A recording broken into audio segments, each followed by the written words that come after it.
नमस्कार. सत्यपरिचितमध्ये आपल्या सर्वांचं स्वागत आहे. मीरा भाईंदरमधील भाजपचे आमदार नरेंद्र मेहता आणि शिवसेनेचे आमदार तथा परिवहन मंत्री प्रताप सरनाईक यांच्यामध्ये अनेक महिन्यांपासून शाब्दिक वार सुरू आहे. दोन्ही आमदार एकमेकांना घेरण्याचं एकही कारण सोडत नाही. काल परिवहन मंत्री प्रताप सरनाईक यांनी पत्रकार परिषद घेऊन भाजपचे आमदार नरेंद्र मेहता यांच्यावर गंभीर आरोप केले. तसेच त्यांनी आदिवासी बांधवांच्या जमिनी बळकावल्याचा आरोप देखील केला. त्याचंच उत्तर देताना आज भाजप आमदार नरेंद्र मेहता यांनी देखील एक पत्रकार परिषद घेतली आणि त्यामध्ये त्यांनी एक आदिवासी बांधवाने चेन्नई येथे आत्महत्या केल्याचं सांगितलं. नेमकं हे प्रकरण काय आहे, या ठिकाणचे जे प्रभाग 14चे जे नगरसेवक आहेत त्यांच्याकडून आपण ती माहिती घेणार आहोत. त्याला काय सांगाल? काल परिवहन मंत्री प्रताप सरनाईक यांनी भाजपचे आमदार यांच्यावर आरोप केला.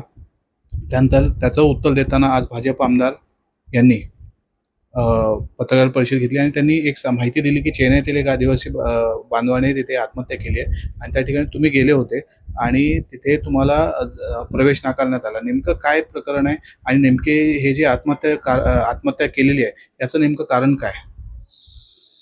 गेल्या महासभेला आता तो आरोप प्रत्यारोप त्यांनी उत्तर आज काल प्रताप सरनाईकजींनी आरोप केला होता. आज नरेंद्र मेहताजींनी त्याचं उत्तर दिलेलं आहे.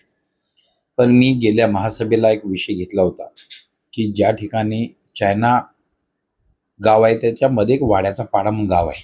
त्या गावामध्ये महाराष्ट्र शासनाच्या निधीमधून रस्ता बनवला, DP रोड बनवण्यात आला तो वाड्याच्या पाड्याच्या नावाने. आणि तो रस्त्यामध्ये त्यावेळेला रस्ता जो बनवला आणि त्याच वाड्याचे पाड्याचे जे पिढ्यानपिढ्यापासून जे आदिवासी बांधव राहतात ते माझ्या प्रभागामध्ये राहतात आणि माझा प्रभाग माझी जबाबदारी आहे. कारण इथल्या लोकांनी मी अपक्ष इलेक्शन लढताना सुद्धा सगळ्यांनी मला मतदान केलेलं आहे, मदत केली आहे.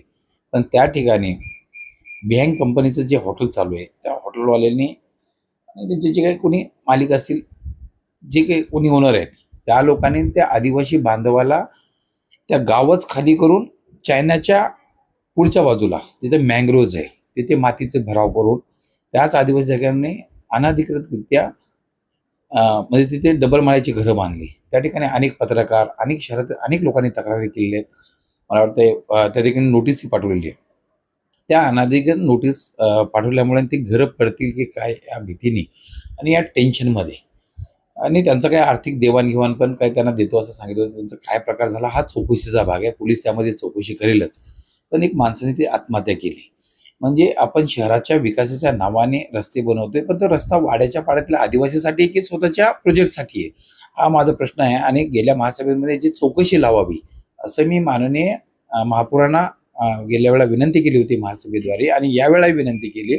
कारण ते गावच चोरीला गेलं, मी आरोपी लावला. ते गाव म्हणजे गावच पिढ्यानपिढ्यापासून असलेलं गाव बाहेर काढायला गेलेलं आहे. आणि जो वाड्याचा पाडा जो आहे त्यांना या लोकांनी व्हीएन कंपनीने भरणी केली आणि भरणी करून ते खड्ड्यामध्ये ते पाण्यामध्ये बुजावाची त्यांची व्यवस्था केली आहे. आता मैताच्या ठिकाणी त्या ठिकाणी मला गेलं त्यांनी गेट लावला, तिथे आतमध्ये सिक्युरिटी आहे, आतमध्ये कोणाला जाऊ देत नाही. कारण मैत झाल्याने मी गेलो होतो तिथे मला काही जायला मिळालं नाही. त्यामुळे मग त्या वाड्याच्या पाड्यातल्या लोकांनी आता त्याचा सगळा क्रियाक्रम तिकडे केला आहे. कुठे ज्या ठिकाणी ज्यांचं मूळ गाव आहे ना तिथे ते त्या ठिकाणी तिथे आज सकाळी जाऊन त्यांना मी भेट दिली, त्यांना जाऊन भेट दिली आणि तिथली परिस्थिती बघितली. तिथली परिस्थिती या लोकांनी आपल्या प्रोजेक्टसाठी त्या गावालाच पाण्यामध्ये आता पावसाच्या पाण्यात ते गाव डुबेल अशी परिस्थिती करून ठेवलेली आहे. मी माननीय आयुक्तांना मी पत्र लिहिणार आहे. यामध्ये मी महापौरांनाही विनंती करेन कारण जेणेकरून त्या पाण्याचा निचरा करावा आणि ते गाव डुबणार नाही याची दक्षता घ्यावी. आणि हे जे लोक करतायत आणि आदिवासी लोकांना प्रताडित करायला गेले यांच्यावर कायदेशीर गुन्हा दाखल व्हायला पाहिजे, याची चौकशी व्हायला पाहिजे. माननीय जिल्हाधिकारी, माननीय मुख्यमंत्री आणि या सगळ्यांना माझी विनंती आहे या आपल्या मीडियाच्या माध्यमातून या जो चाललेला प्रकार आहे याची सखोल चौकशी व्हावी आणि आदिवासी लोकांना प्रताडित केले जाते हे थांबवायला पाहिजे असं माझं स्पष्ट मत आहे. त्यांचं जे मूळ गाव आहे त्या ठिकाणी आता किती घरं उरलेली आहेत आणि किती जणांचं ते स्थलांतर करून मँग्रोव्हच्या ठिकाणी जे अनधिकृत बांधकाम केलं त्याच्यामध्ये त्यांनी स्थलांतरित केलेलं आहे. तिथे सकाळी आज जी माहिती पडलं मला तर सकाळी 3-4 घरं त्यांनी स्थलांतरित करण्याचे प्रयत्न केले पण ते सगळे आणखी स्थलांतरित झाले नाहीत.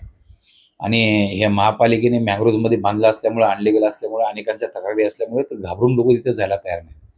म्हणजे 21 घरं आहेत आणि 21 बाकी लोक गेले नाहीत. या लोक हे कन्व्हिन्स करून तिथे जबरदस्ती पाठवण्याचे प्रयत्न करत आहेत. पण मूळ असं आहे की त्या आदिवासी गावाला स्थलांतर करायची गरजच काय. आणि ते पण अनाधिकृतरित्या मँग्रोव्हमध्ये. त्या ठिकाणी उद्या जर त्या लोकांची घरं जर पडली तर ह्या इकडली पण राहणार नाहीत आणि तिकडली पण राहणार नाहीत. म्हणजे आदिवासी लोकांना देशी धडे लावायचा हा प्रकार आहे आणि हा थांबायला पाहिजे आणि याची सखोल चौकशी व्हायला पाहिजे, असं माझं स्पष्ट मत आहे. नेमकंच दोन्ही आमदार एकमेकांवर आरोप करत आहे. मात्र या सर्वांमध्ये कुठे ना कुठे जे आदिवासी बांधव आहेत त्यांचं मात्र नुकसान होत आहे, असं तरी आता प्रत्यक्ष स्थितीवरून दिसत आहे.